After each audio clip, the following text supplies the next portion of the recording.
Skywalkers, let's talk. So we're entering the last few weeks before Dragon Ball Sparking Zero drops on the 11th of October, being the official drop date, and the 8th for the truly horny Dragon Ball demographics. Not a bad thing, don't yell at me.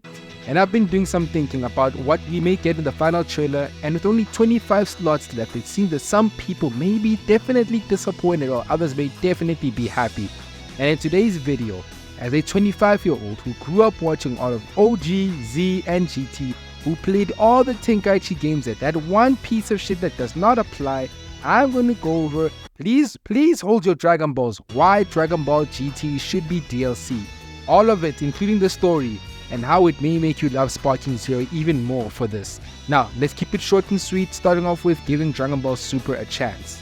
Now, of course, we've had a lot of Dragon Ball games that have dropped since Budokai Tenkaichi 3 17 years ago. We've had Dragon Ball Battle of Z, which was the first Dragon Ball game that actually had a somewhat of a super storyline, even though it's just like the first saga, which is the Goku versus Beerus when we went Super Saiyan God.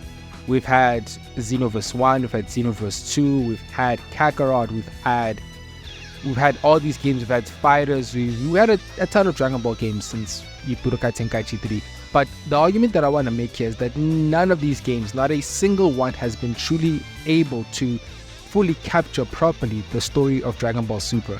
Now, someone may say that, okay, but you can actually go to Xenoverse 2 and check out that basically has the Dragon Ball Super storyline. But my only issue with that is, it's the Super storyline, but then adjust it to fit your created character, because obviously you don't want to just shoehorn your created character into everything, right? There has to be some form of a story, and then this one just so happens to adjust the whole timeline thing and Fu just running around and messing things up, right?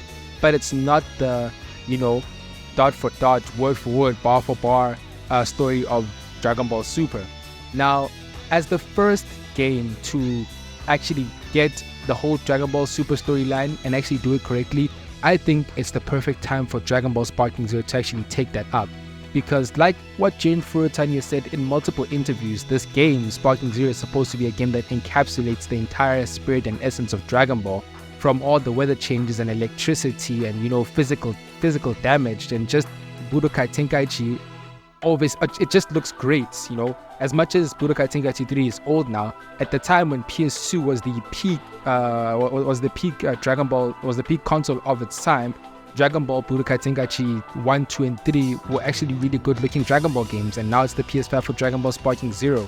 So with all the weather changes, with all the destruction capabilities and everything that just captures that, the perfect game that can encapsulate all that is Dragon Ball Sparking Zero. If you want Super done right, you're gonna let Sparking Zero do it. Do it real well. On to the second reason. Like and subscribe. I will be goofing all this game when it does drop. The actual second reason. The game being sustained as long as possible. Now, obviously from a company standpoint, in terms of making a game last the longest time, they obviously go by the DLC route.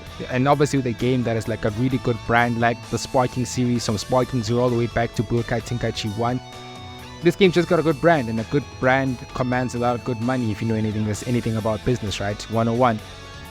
So from a company perspective, Bandai stands to honestly gain a lot of money. But then I understand from the consumer perspective, people like you and I, this game is really, games are really expensive. Modern day games are really expensive, commanding around $70. And in South Africa, that's basically like 1,654, somewhere around there. Games basically play around that kind of money. So to buy a game knowing very well that it's not even the complete game, there's still pieces of the game that you're gonna have to buy at a later point, really does like really dig into your pockets, and for a lot of people, not in the most comfortable way. But in terms of sustainability, I think for the consumer, this is honestly, one of the good things about DLC. Because a lot of people have been really waiting for a Sparking game to drop, like 17 years people are waiting for a Dragon Ball Sparking game to drop. And everything that's basically come out since Budokai Tenkaichi 3 really hasn't fulfilled them. And I also speak for myself and a lot of people within this. I mean, since, some people really don't like Fighters, some people really don't like Xenoverse, some people didn't like Battle of Z, a lot of people don't even like the Breakers. So for the fact that we're getting a Budokai Tenkaichi series, I think a lot of people can relate to me, is that finally we found a game that we can sit on for the longest time. Whether you want to get really good and start playing competitive with people around the world, or you want to play locally, or you just want to stick around with the homies and play with your friends. So obviously with GT being DLC, and Bandai can see that there is definitely a demand for GT, meaning for them that they're going to make a lot of money. If it's not in the final trailer before the game comes out and it's at a later point, then we can actually be assured that, the game is going to last for a very long time. And another thing that really does re-emphasize that thing, that GT is definitely going to be a part of the game. If you remember the first teaser trailer we got at Battle Hour sometime around, I think it was last year, Super Saiyan 4 Goku was there doing the times 10 Kamehameha. So why wouldn't it be there if he was just like showcased there? That doesn't seem like the smartest thing to do from Bandai. And the last reason, this one mainly speaks to the content creators. So recently, some of my favorite content creators in Rhymestyle and Endakuba have come out to inspire aspiring Sparking Zero creators to go fully into Sparking because of everything available, from the amazing tournament mode to the custom battles and the online and the many communities that are going to be and are already birthed from this game.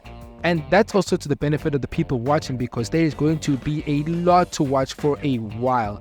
But speaking of watching, if you have been curious as to who the pre-order character for Sparking is, then click the video on the screen and enjoy the last days of speculation, Skywalkers.